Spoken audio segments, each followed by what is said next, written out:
मेरी तरफ से तमाम देखने और सुनने वालों को अस्सलाम वालेकुम। तो आज के व्लॉग में बहुत से अहम इशू हैं, तो वो सब मैं उन सब का जिक्र करूंगा। पहली बात तो ये सबसे तकलीफ दे बात जो है वो ये है कि वफाक और पंजाब आमने सामने आ चुके हैं। इसके अलावा दूसरी बात ये है कि बलूचिस्तान और सिंध के मासूम और गरीब आवाम सैलाब की नज़र हो रहे हैं और यहाँ पर ज़ाती मुफादात की जंग जो है वो चल रही है। अब आपको ये भी मैं बताऊंगा कि शहबाज गिल को जेल से वफाक ने क्यों निकलवाया। दूसरी बात यह है कि इमरान खान साहब आज मुलाकात के लिए जब अस्पताल पहुंचे तो किसी वजह से उनको मुलाकात की इजाज़त ना दी गई और उनसे कहा गया कि वो मुलाकात के लिए अदालत से इजाज़तनामा लेकर आएं। इसके अलावा ये है कि कल तक पीटीआई शहबाज गिल के साथ अपना तल्लक जोड़ने में हिचकिचाहट महसूस करती थी, जबकि अब उन्होंने खुलकर शहबाज गिल का साथ देने या हुकूमत पर तीर चलाने का प्रोग्राम बना लिया है और जलसे करने का भी ऐलान कर दिया है। इमरान खान साहब ने शहबाज गिल पर जिस्मानी और जिनसी तशद्दुद का इल्ज़ाम लगा दिया है, जबकि मरियम औरंगज़ेब साहबा ने ये तमाम इल्ज़ामात न सिर्फ मुस्तरद किए बल्कि उनका कहना है कि मेडिकल रिपोर्ट्स देखें, उनमें इस पर ना तो कोई तशद्दुद साबित हुआ है और ना ही कोई बीमारी ज़ाहिर हुई है। जबकि जेल हुकाम का कहना है कि शहबाज गिल बिल्कुल तंदुरुस्त थे। जब उन्होंने रिमांड का सुना तो उसके बाद वो बीमारी का मामला जो हैं वो चल निकले। अब इन हालात में पाकिस्तान पीपल्स पार्टी के रहनुमा कमर जमान कायरा भी मैदान में आ चुके हैं। उनका कहना है कि फौज को सियासत में घसीटने या दावत देना जो है ये बहुत ही खौफनाक अमल है। कमर जमान कायरा साहब ने कहा कि इमरान खान साहब खुद को कानून से बालातर समझते हैं और इमरान खान साहब आए रोज अपना बयानिया बदलते हैं। कमर जमान कायरा साहब ने कहा, मजीद क्या कहा, उनका कहना है कि शहबाज गिल से इमरान खान बड़ा मुजरम है। अब इमरान खान साहब एफआईए में पेश नहीं हो रहे और एफआईए ने 3 नोटिस भेजने का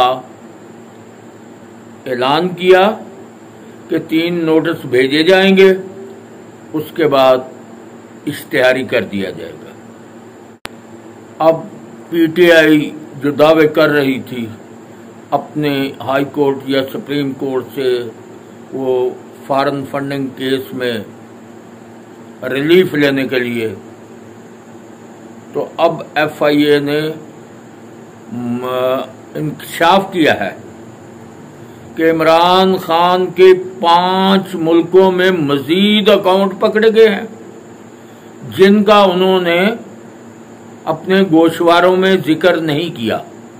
جن ملکوں میں ان کے اکاؤنٹ پکڑے گئے ان ملکوں کے نام دیے گئے ہیں: بیلجیم، امریکہ، برطانیہ،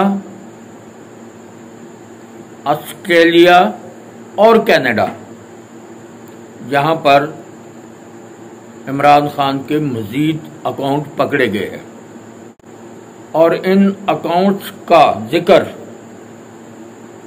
ای سی پی، ایف بی آر کے گوشواروں میں بالکل کہیں بھی ذکر نظر نہیں آیا، نہ کیا گیا ہے۔ اب یہ تو باتیں ہو گئی، اب دیکھنا یہ ہے کہ یہ جنگ کس طرف جا رہی ہے۔ یہ سیاسی جنگ، جبکہ ملک اس وقت سیلاب کی نظر ہو رہا ہے، آدھے سے زیادہ ملک، عوام مر رہے ہیں، ان کا ساز و سامان پانی میں بہہ رہا ہے، مویشی پانی میں مر رہے ہیں، جس علاقے میں سیلاب آئے وہاں بیماریاں بھی آ جاتی ہیں، ان کے مکان، گھر، چھتیں سب کچھ گر چکا ہے، اب ان کے رہنے کا بھی کوئی خاص انتظام نہیں۔ وزیر اعظم میاں شہباز شریف صاحب نے تو انہیں 25,000 روپے امداد دینے کا اعلان کر دیا ہے۔ ان حالات میں کیا یہ ملک یہ رسہ کشی اور ذاتی جنگ کا متمل ہو سکتا ہے؟ یہ تو اب ناظرین ہی بتائیں گے۔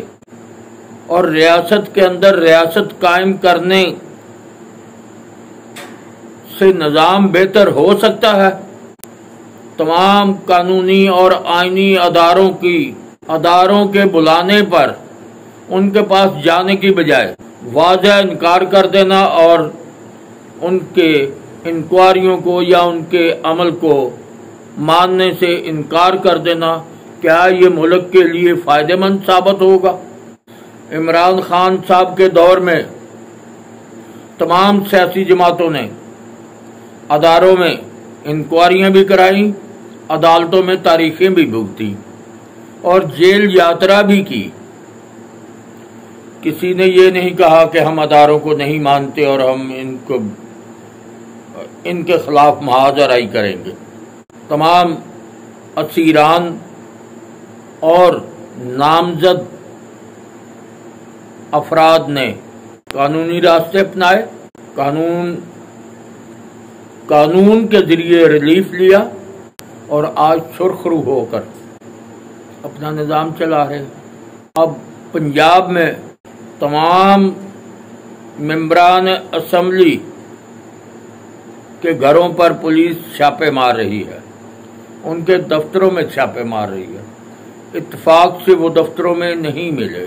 اب یہ رسہ کشی یا جنگ، یہ اونٹ کس کروٹ بیٹھتا ہے، یہ تو آنے والے حالات جو ہیں وہی بتائیں گے، لیکن عوام غربت کی چکی میں پس رہی ہے اور وہاں سول نافرمانی کی تحریک کو جنم دیا جا رہا ہے۔